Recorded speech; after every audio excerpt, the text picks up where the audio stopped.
A motorcycle with 30,000 miles on it is not old. In Japan, it is barely broken in. Right now, there are riders on the other side of the world commuting daily on machines that American riders would have already sold, parted out, or quietly junked. These are bikes with 150,000, 180,000, even 200,000 miles on the clock, with engines that still start on the first press. It is the same bike you can buy here, maintained in a way most American riders were never taught. That gap, 30,000 miles versus 200,000, is not about the machine. It is about the rider. And every year you do not know this, you are paying for it. In premature engine wear, in trade-in losses, in a bike that should have lasted another decade. The habits that make the difference are not secret. They are just not taught here. And most American riders will not hear them until it is already too late. By the end of this video, you will know exactly what separates a 200,000 mile bike from a 30,000 mile throwaway. It starts long before the first warning light. It might start before you even leave the driveway. A few years back, a Japanese import bike came through my shop with 178,000 miles on the odometer. The guy who bought it was convinced it had been babied, maybe a retired owner who barely touched the throttle. He assumed the mileage had to be wrong or the engine rebuilt at some point. It had not been. When the engine was opened up, the internals looked cleaner than American bikes coming in at 22,000 miles. The walls were good. The rings were seated. The oil passages were clear. The bike had not been babied. It had been correctly used. Those 4 words are the difference between 22,000 miles and 200,000. And once you hear what that actually means, you will not be able to unsee it. It comes down to 5 specific things. And if you ride in America, there is a good chance you are getting at least 3 of them wrong right now. Here is something most American riders do not think about. The way you store a bike is slowly killing it. In Japan, particularly in dense urban areas, a motorcycle is not a weekend toy that gets pulled out when the weather looks good and the mood is right. It is a daily commuter. It runs Monday. It runs Friday. It runs in October when the temperature drops, and most American riders have already thrown a cover over the tank and called it a season. Consistent use, it turns out, is maintenance in itself. Here's what happens when a bike sits. Seals dry out. Fuel gums up in the carburetor or sits stale in the injectors. Oil drains down off the cylinder walls and pools at the bottom of the case, leaving bare metal above the oil line. Moisture works into places it should not. Rust begins on surfaces you cannot see. None of this feels dramatic. No warning light comes on. The bike starts up fine in the spring, a little rough maybe, and you ride it like nothing happened. But something happened. It happened every week. The machine sat in the dark doing nothing. If your bike sits for weeks at a time, you are not preserving it. You are aging it in ways no oil change will fully fix. But riding it is only half the equation. How you ride it in those first 2 minutes every single day matters just as much.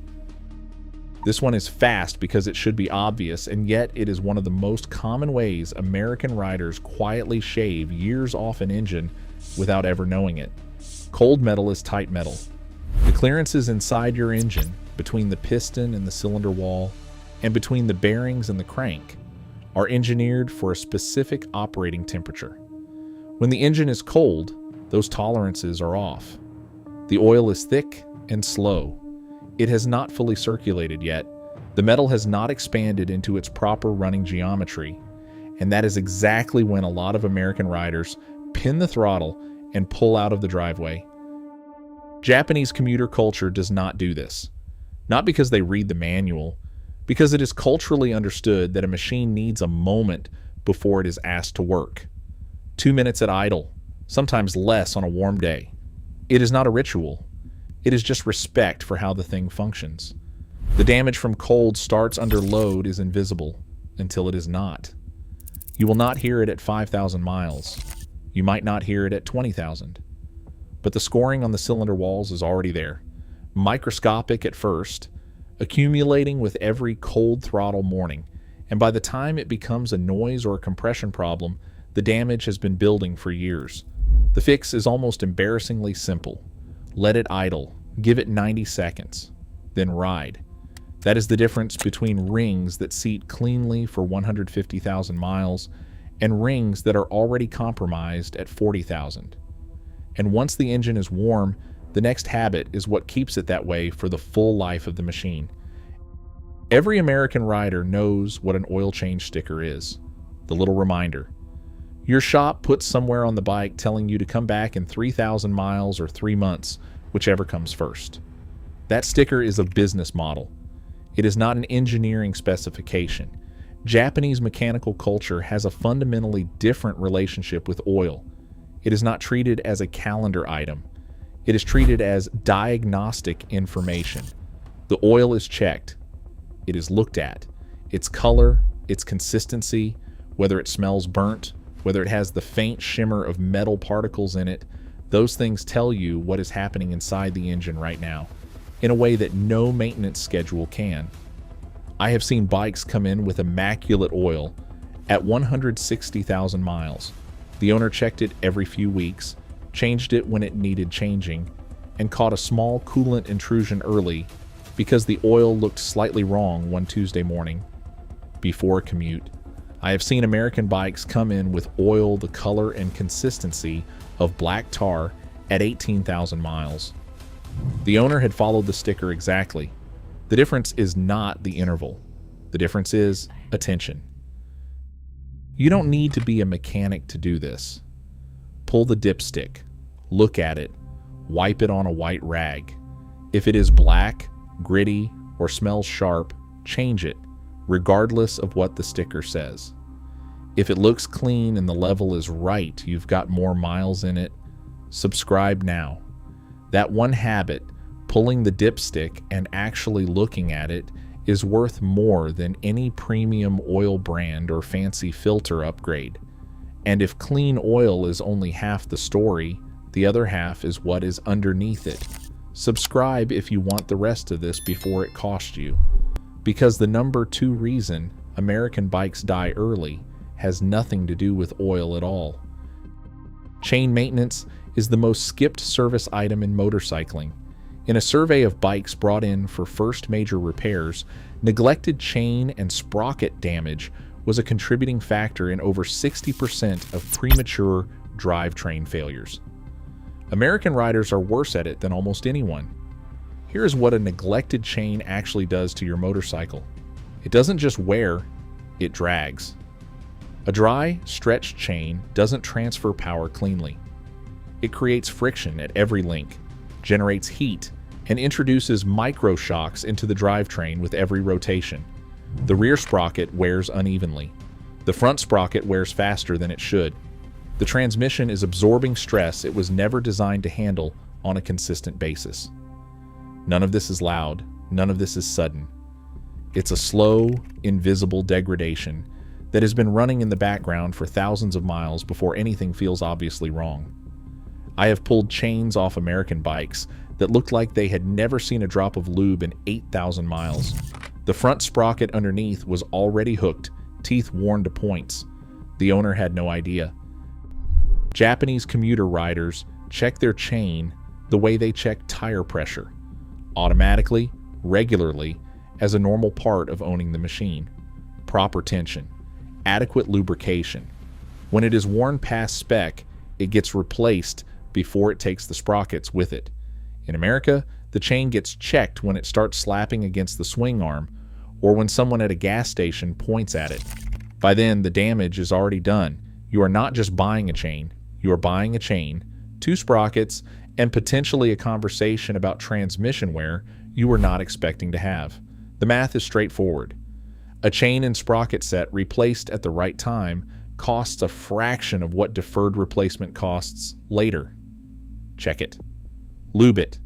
Replace it before it is visibly wrecked. That single habit will add years to the back end of the bike. But the number one reason Japanese bikes hit 200,000 miles and American bikes do not goes deeper than any single maintenance task. It goes all the way down to how the rider thinks about the machine. This is the one that's hardest to put a torque spec on, but it might be the most important thing in this entire video. In Japan, a motorcycle is not a hobby. It is not a lifestyle accessory or a weekend escape or something you bought because you saw a YouTube video and felt something. In dense Japanese cities and suburban commuter corridors, a motorcycle is infrastructure. It is the thing that gets you to work on Tuesday when it's raining and you'd rather be anywhere else. It is a tool, and it is treated like one. That sounds like a small distinction. It is not. When a motorcycle is a tool, when it has to run, you listen to it differently. You notice when something sounds slightly off at idle before it becomes a knock. You feel when the throttle response changes before it becomes a hesitation. You catch the small things because you're paying attention. Because the machine not starting tomorrow is not an inconvenience, it is a problem with real consequences. American riding culture has built an upgrade cycle into itself. 3 years, maybe 5, then trade it in. Get something newer, more power, better suspension, fresher technology. The logic sounds reasonable until you realize what it actually means. You never stay with a machine long enough to understand it. You never get past the generic ownership phase into the specific, intimate knowledge of this engine, this bike, this particular quirk at operating temperature. The Japanese rider who hits 200,000 miles knows his bike. He knows exactly how it sounds when the valve clearances are starting to drift. He knows the specific way the idle hangs when the temperature drops below a certain point. He knows what normal feels like in a way that only comes from years of daily contact with the same machine. That knowledge is worth more than any single maintenance task, because maintenance is reactive. Attention is preventive. I've had riders describe a noise to me, a faint tick at idle that they had been ignoring for months. By the time they brought it in, the cam was already damaged. They heard it early. They just did not act on it.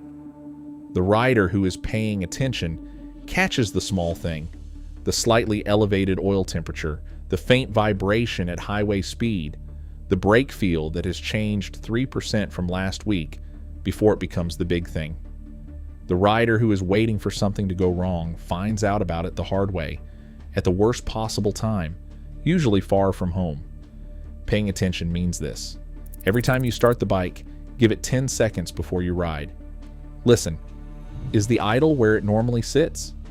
Any new tick, rattle, or vibration at a specific RPM? Does the throttle feel the same as yesterday? These are not mechanical checks. They are 10-second conversations with the machine. The Japanese commuter has that conversation every single day. Most American riders never start it. And here's the part that should bother you. The bikes are not different. A Honda CB series running 200,000 miles in Osaka is mechanically identical to the same model sitting in a garage in Ohio. Same tolerances, same service intervals, same components. The machine is not the variable. The rider is the variable. The rider who decides, consciously or through culture, that this machine is worth understanding, worth listening to, worth maintaining correctly from the first mile, that rider gets 200,000 miles. Not because they got lucky, not because they got a better bike, because they made a different decision about what owning a motorcycle actually means. The bike that Americans trash at 30,000 miles is not worn out. The relationship is. Most riders will trade in this year. They will call it a smart financial decision and start the exact same clock on something newer. The Japanese rider still on his 190,000 mile commuter did not get a better machine. He just decided his was worth knowing. You already know which 2 habits to start with. You felt it while you were watching. Start there, tomorrow morning. The bike has been waiting. The Japanese rider did not get a better bike. Subscribe. If that's the kind of thing you want to understand before it turns into a repair bill, you know where to find me.